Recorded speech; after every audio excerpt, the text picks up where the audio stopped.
Welcome back to Riel, all you lovers of Cambodia. We are very pleased you are here and we want to thank you for watching our videos. You're probably sick of hearing it, but we do donate all of the money we earn from YouTube to charities operating in Cambodia, and you're helping us earn this money just by watching. In the description of our videos, you can see how much we've earned from YouTube and where the money is going. Today we have a stunning ride around Kep, supplied by our friends over at Riding with the Ranas. This video will take you along the Kep foreshore. Some of the places might be familiar and others might be new to you. Sit back and enjoy, the scenery is just great. Today is Wednesday, the 20th of April 2022. Well, Khmer New Year is now over, but it was an incredible success. Reports just in say that nearly 4.6 million people travelled during the 3-day break. Most of these were local people, and if you saw any of the photos, it looked like the majority of those ended up in Siem Reap's pub street. Of the 4.6 million, around 29,000 were foreigners who were already in Cambodia, who travelled to a different province during the break. The tiny province of Kep saw 44.5 thousand tourists, which is a huge number for such a small place.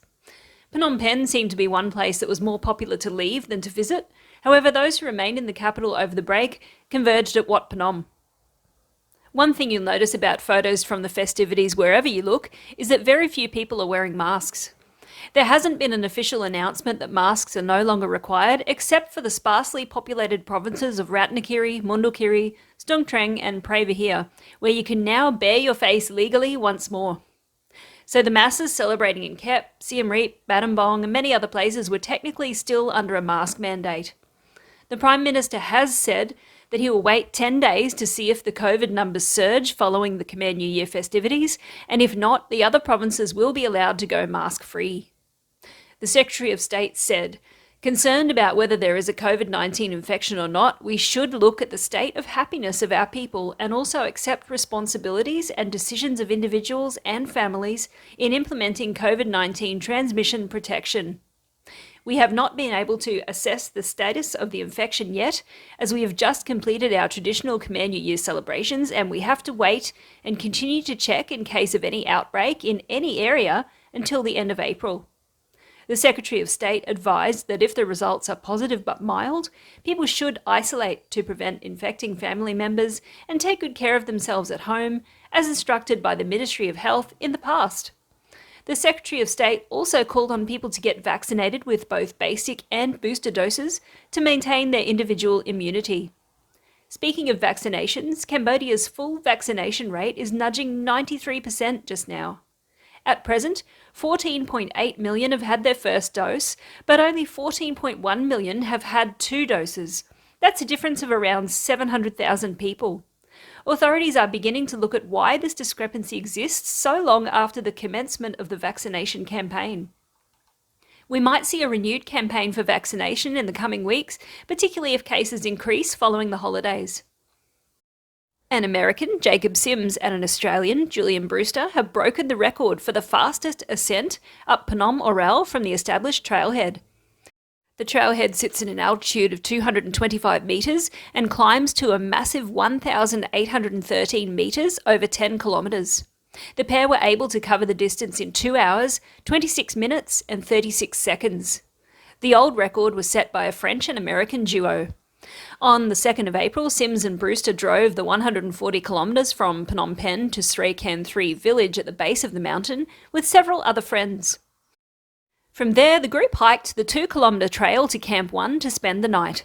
Then, at 4:45 a.m. on the 3rd of April, Sims and Brewster departed from Camp 1 to descend back to the base for the official start of their record attempt.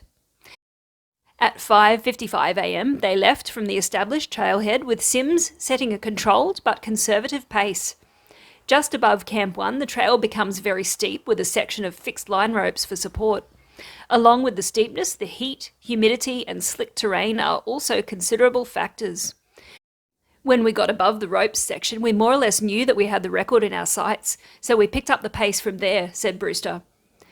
Sims continued to set the pace, but moved the team into a rhythm where they ran the flat and shallow grades and returned to a brisk hike during the steeper sections. By 8:21 a.m, it was all over. Sims and Brewster celebrated with a quick photo at the summit hut.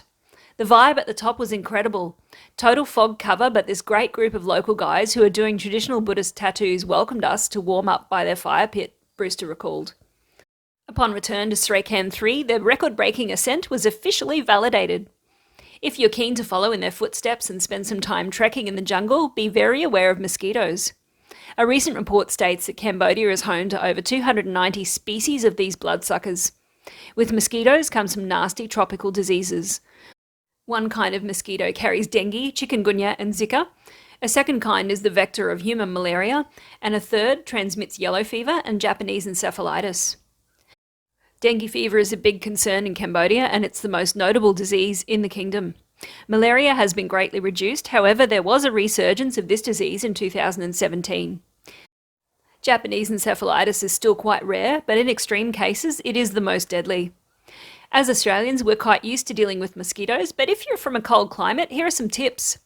Bring good quality insect repellent and wear long, loose clothing. If you wear tight clothes like exercise or yoga pants, the mosquitoes will bite you through the fabric. Same with socks. Choose a place to live that has either insect screens or is on a high floor. Keep an eye out for standing water, such as in the sources of plant pots or in containers left outside. These are perfect breeding grounds for the little suckers. The mosquitoes that carry dengue will bite during daylight hours, whereas the other two are more active at dusk and nighttime. Basically, there's a species of mosquito waiting to suck your blood 24/7, so be prepared. Once you've mastered mosquito management, you might need to turn your attention to crocodiles. A man is in hospital after being attacked by crocs in Siem Reap. The incident happened at 1 a.m. at a crocodile farm. The man was the caretaker of the farm and always slept in a hammock beside the croc pool. Mistake number 1. On the evening in question, the victim and his family got together to drink beer. Mistake number 2. The victim then went to sleep in his hammock. He awoke in the night with the urge to urinate, but he went a little too close to the croc pool and slipped in. Mistake number 3. His family heard his cries and beat the crocs off, but the man is unfortunately in a serious condition. In the kingdom though, it's not just mozzies and crocs that pose danger. 2 young men and a girl were injured after a rogue buffalo smashed into their motorbike. The buffalo was one of a pair that had escaped from a nearby barn. We hope the children are okay. A young boy of 12 was not so lucky in Banteay Meanchey. He was working as a cow herder and was killed by lightning in the middle of a field about 2 kilometres from his house. The young victim was herding his family's cows in the field, and on his way home there was heavy rain, and he was struck by lightning. A group of 5 boys, just 3 years older than the poor cow herder, were arrested for violently kicking and hitting a well-known singer as he returned home from a concert in Phnom Penh. In the news story, you can see the 5 young men with signs hanging around their necks. I guess these are their names and the villages they come from. The road toll for the Khmer New Year holiday currently stands at 27 deaths. A further 59 are listed as injured. We can only hope that those people are able to recover. Today's good news story is much needed and long awaited, and it's the boost that the Khmer New Year holiday has brought to people relying on tourism. Hotels in Siem Reap were at capacity for the first time in a very long time. People were eating out at restaurants and travelling to different provinces all over the country to see their families. All of this has created a huge boost for many people. In addition, the government's cash support payments are still continuing. The allowances will be provided to 1,929 workers from 14 tourism enterprises whose employment contracts have been suspended. Alongside the continued payment of COVID-19 related unemployment subsidies, the cash subsidy program for poor and vulnerable families and the program for pregnant women and mothers with children under 2 years old will also continue. That brings us to the end of this week's news. You're now up to date with all of the most important events in the kingdom. Thank you for watching. As always, links to the stories mentioned will be in the pinned comment, and there will also be a link to Riding with the Ranas. Thanks again for today's ride. Take care, have a great week, and we'll see you very soon.